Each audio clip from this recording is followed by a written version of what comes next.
On top our tori for today, Presido Buhari don tok say Naija government no get hand for wetin Islamic movement of Nigeria dey do, as dis one no be freedom of worship. Presido Buhari tok dis one as dem stop Islamic movement of Nigeria wey dem call Shiite. E tok say dem stop dem no mean say dem say make dem no dey do their own religion, as dis one e mean say dem wan make Nigeria make e stand well. E con tok say dem no stop the Shiite, the ones wey dey follow the law wey dey Nigeria. E say make dem practice their religion. E say but the plan na to stop the wahala and the katakata, the one wey dey destroy property and people life dem. Buhari tok say the talk wey Islamic movement of Nigeria dey talk say dem no allow dem practice their religion. E say dis one na lie, as e be say nobody stop dem to do their 5 daily prayers or say dem wan waka go Mecca go do their holy pilgrimage. E say dem dey talk all dis one so that people go fit pity dem and comot eye for the terrorist attack, the one wey dem dey do to take dey destroy people life, dey kill police, soldier, youth corpers dem, even destroy government ambulance, public property, and dey even still dey affect the law wey make country stand gidigba. Presido tok say the Islamic movement of Nigeria dem ban dem, say because these people dem dey do protest, the one wey no dey peaceful, and say na the opposite of this one wey dem dey do wey dey cause katakata for the country, and this one dey scatter many things and even the life of the people wey dey Nigeria. E con tok say this kind criminal character and style wey dey affect human rights and life, no government go fit accept am, and na this one go make Naija dey shook eye on top am before the matter come waka pass where dem go fit hold.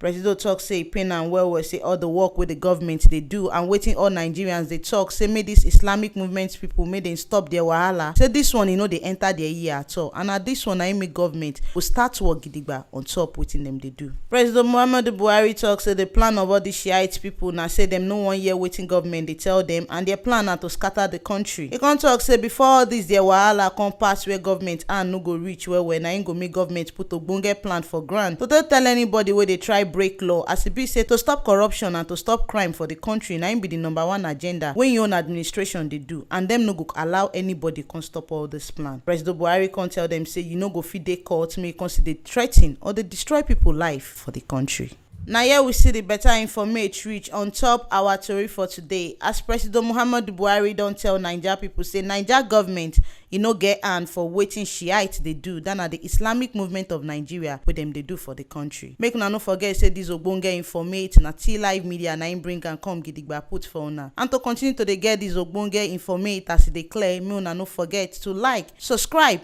and comment for our YouTube channel for T Live Media TV. And as una dey do dis one, make una still follow us, enter Facebook to like and follow our page for T Live Media. And we still get our website wey stand gidigba put for there, make una log on to www.tlivemedia.com.